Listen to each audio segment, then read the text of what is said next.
Buenas tardes a todos. Hoy les vamos a presentar estas imágenes acerca de lo que es el tejido, el músculo y todo lo que conviene o lo que conlleva este material.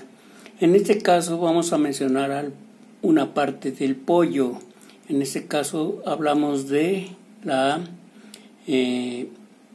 parte del pecho del pollo, que lo conocemos como pechuga, ¿sí? En esta parte del pollo vemos que tiene una buena cantidad de grasa, que es la piel. Ahí vemos cómo se va despegando la piel. Y vean ustedes cómo es que tienen en su parte interna casi lo mismo. Casi está pegada a la piel, al muslo o al tejido muscular por la misma humedad. Parece que tiene unos componentes que hacen que se mantenga pegado, pero eso hace que pensemos en que tiene sustancias que atraen. Y vean ustedes cómo se va despegando. Entonces eso quiere decir que tiene enlaces muy débiles. Sin embargo, podemos ver los detalles en otro tipo de sistemas, ¿sí? Enlaces hidrógeno-hidrógeno, lo que hace que tenga una buena cantidad de humedad. En ese sentido, si tiene una buena cantidad de humedad, vean ustedes, parece como si estuviera blandito, suave. Lo que pasa es que tiene mucha humedad, ¿sí? El pollo. Y ahora lo que pretendemos es demostrar que este muslo o tejido tiene una buena cantidad de fibras. Pero vean ustedes esta parte. Ahí tienen la parte del que sostiene el tejido de la pechuga del pollo, ¿sí? Es un hueso que parece de un tendón y está fuertemente adherido. También es una sustancia que parece colágeno. El colágeno es lo que hace que se mantenga adherido el muslo al hueso o al tendón, ¿sí? Y en ese caso debe tener algunas propiedades características para que esos componentes que hacen que se pegue pueda llegar hasta el tendón y el hueso. Ya hemos visto que puede ser parte de glucógeno o colágeno, ¿sí? Lo que tiene ahí. Y esa es la parte que hace que se mantenga unido. Vean ustedes cómo es que se presenta esa parte del hueso que sostiene a la pechuga del pollo. Ese hueso, junto con la sangre que ven ahí, es lo que hace que se presenten todos los nutrientes y se distribuyan. Aquí vemos el caso de que no se distingue cuáles son las venas, las arterias, los ganglios linfáticos, los capilares, ¿sí? O el sistema nervioso, pero ahí está incluido todo, ¿sí? Quiere decir que en las fibras musculares o en las fibras de esta pechuga están consideradas todas las sustancias para que se puedan generar las señales y se puedan recibir y mandar a los diferentes puntos para que se pueda reaccionar. Vean ustedes cómo se hunde, quiere decir que está muy blandito, por lo tanto ahí esto que se llama tejido puede tener una condición en donde todavía no se ven las fibras, ¿sí? Lo que queremos en este experimento es demostrarles que las fibras ahí están presentes, pero son muy, muy microscópicas, ¿sí? De tal manera que pocas veces se pueden ver, pero ahí están inmersas.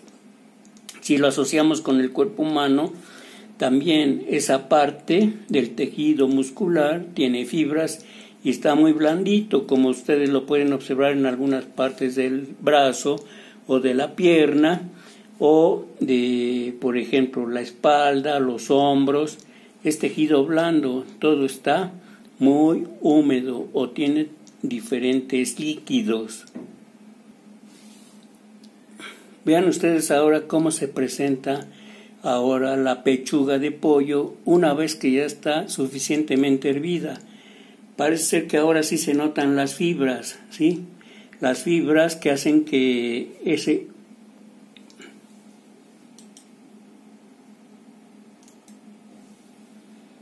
las fibras, que se pueda ver ese tipo de fibras que conduce todos los nutrientes, ¿sí? Los nutrientes que hacen falta para que el cuerpo de un pollo se pueda mover o el cuerpo de un humano también se pueda mover.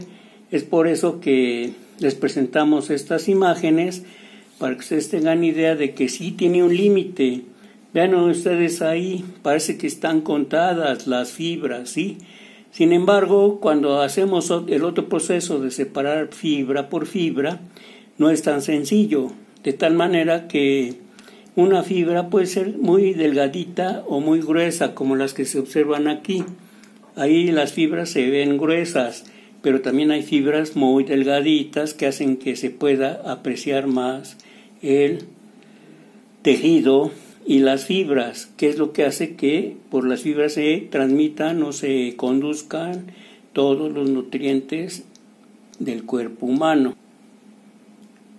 Vean ustedes ahora cómo ya con todas las fibras separadas, una por una, se puede ver una gran cantidad de fibras, ¿sí?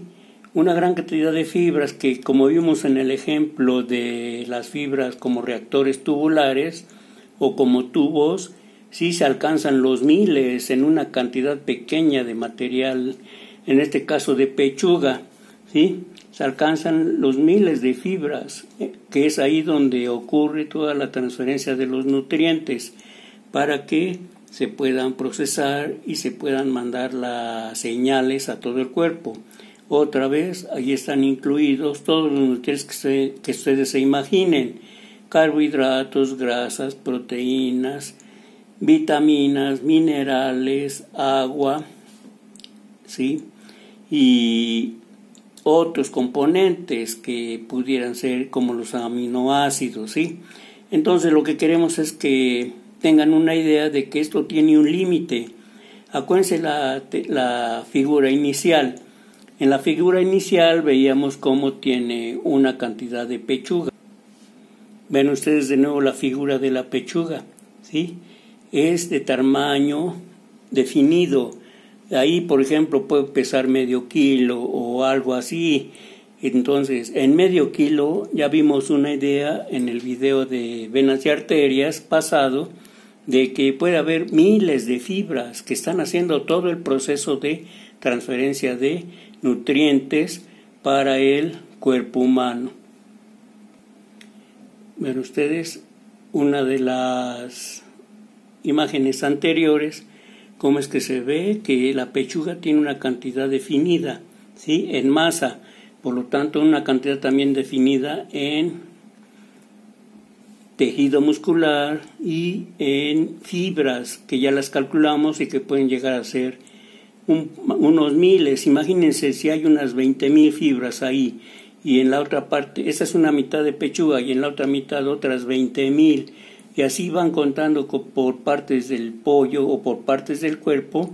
Entonces se dan cuenta que sí tenemos una gran cantidad de fibras, pero la capacidad es la que nos interesa. Si aquí tenemos medio kilo de pollo o medio kilo de pechuga, entonces quiere decir que es muy poca la cantidad que puede absorber esta sección de la pechuga de pollo, ¿sí? Nuestro cuerpo, nuestro pecho, puede también tener una cantidad limitada de fibras que tengan que ver con la cantidad limitada de todos los nutrientes. Vean ustedes esa pequeña cantidad de fibras, que es la que se puede separar, y no todas tienen una forma circular o una forma de tubo, ¿sí? Pueden tener diferentes formas, inclusive planas. Entonces, por eso ahí la dificultad de toda la materia para que pueda pasar por esa sección de tejidos o fibras. Debemos tenerlo en cuenta, ya que si no, entonces estaremos en condiciones de que se puede llenar, y por eso cuando se satura sentimos que engordamos, es que ya no le cabe, entonces se tiende a expulsar o acumular fuera de los tejidos todo el material que ya no cabe.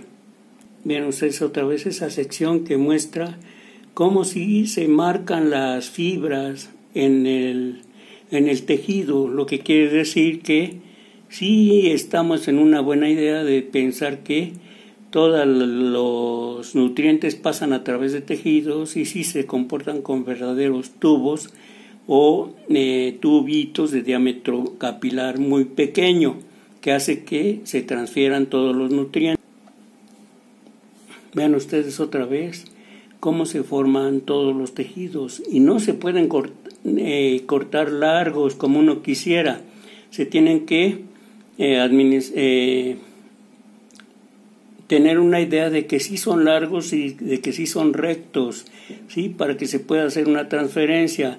En un punto dado, si se tienen algunas ramificaciones o algunas desviaciones, es porque estamos en la idea de que no todo es un solo paso en los órganos o en los tejidos o en los músculos, ¿sí?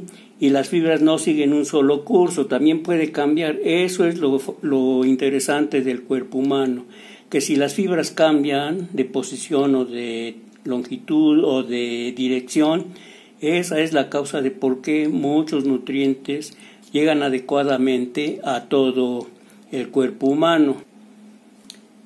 Vean ustedes otra vez esta imagen que nos dice cómo se comporta, ¿sí? Ahí ven ustedes algunas zonas muy amarillas que ya significa que hay una acumulación, ¿sí? Si no puede pasar todo el material, al menos ahí esa acumulación se considera como una reserva y inmediatamente después pasa a la zona de transferencia de capilares o de tubos y se lleva a cabo la transferencia. Vean ustedes cómo está muy blandito y hasta se puede separar, se puede estirar, ¿sí? De modo que esa es la dificultad. Si usted está mucho tiempo sentado, entonces todo esto está aplastado y no se puede llevar a cabo toda la transferencia de materiales. Vean ustedes esa raya que se ve, ¿sí? Aquí, esa raya que se ve aquí, parece que está uniendo dos partes del tejido, ¿sí? Aquí viene una gran idea, ¿sí? Esta parte del tejido está unida por esto, ¿sí? Y a esto, ¿saben ustedes cómo se les llama? Unión gap. En medicina se le llama unión gap y eso es lo que significa cómo se unen dos partes de un órgano, en este caso de un músculo. Y esas partes que se unen por esta unión o este tipo de unión es lo que es interesante. Por eso cuando usted dice, ¿por qué no se cae el cuerpo si tiene efectos de la gravedad? Pues porque ahí está sostenido por estas uniones gap. En medicina estas uniones se llaman gap. Vean ustedes todo el músculo. Les decíamos que tiene una sola forma, ¿sí? Y esa forma es la que lleva escondido todos los mecanismos por los cuales ahora queremos que observen detalladamente estos tejidos. Vean ustedes estos tejidos y estas fibras son verdaderos cordones que llevan diferentes nutrientes. No todos los cordones o las fibras llevan los mismos nutrientes. Entonces por ahí está la idea, ¿qué pasa con todos los nutrientes? ¿Sí? Sabemos que lleva minerales, sodio, calcio, potasio, fósforo, magnesio, zinc y por ahí pasan, pero son diferentes tejidos los que admiten ese paso. Por eso cuando hablamos de glucosa, pues ¿por dónde va a pasar la glucosa? Por ahí mismo.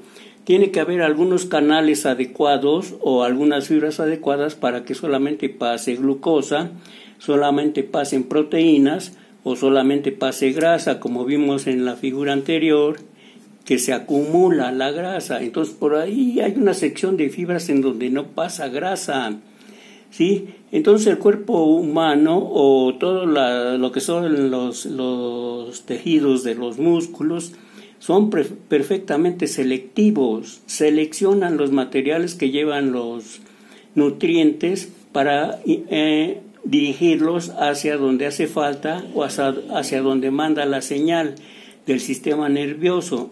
Acuérdense que ahí está el sistema nervioso central y que tiene muchas fibras nerviosas también, y que por ahí está canalizado una gran cantidad de nutrientes. De modo que el sistema nervioso selecciona aquellas partes de los nutrientes que causan el efecto eléctrico. Por ejemplo, puede ser el calcio, puede ser el sodio o puede ser el potasio que causa el efecto eléctrico, y entonces poder así transmitir las señales para que lleguen hasta el cerebro. Por eso, si usted empieza a pensar un poco, se va a dar cuenta que inmediatamente que empieza usted a comer, entonces se activan muchas funciones. Por ejemplo, da la sensación de que se alivia la cabeza, se alivia el cuerpo, se alivia una sensación muy grande de comer, se alivia el sistema nervioso, nos sentimos más tranquilos, nos sentimos más optimistas para hacer algunas cosas. ¿Por qué? Pues porque ahí ya estamos viendo que llegan los nutrientes y sobre todo la glucosa. Hay muchas personas que si les baja mucho la glucosa en el día, entonces andan desesperados por comer, y no es grave, pero sí es necesario comer, porque la glucosa es una de las primeras sustancias que se desintegra en el cuerpo humano para dar energía, que ya hemos visto en otros casos cómo la glucosa da energía. Si se trata de, por ejemplo, de formar tejido, formar este tipo de fibras, entonces el mismo cuerpo, las mismas señales, seleccionan los materiales y empiezan a construir más fibra, más músculo. Acuérdense cómo hacen los señores que hacen fisicoculturismo. Hacen mucho ejercicio, pero tienen que comer bien. A ver qué día ustedes los van a ver al gimnasio hacer mucho ejercicio, pero salen y comen como desesperados. ¿Por qué? Pues porque están gastando muchos nutrientes.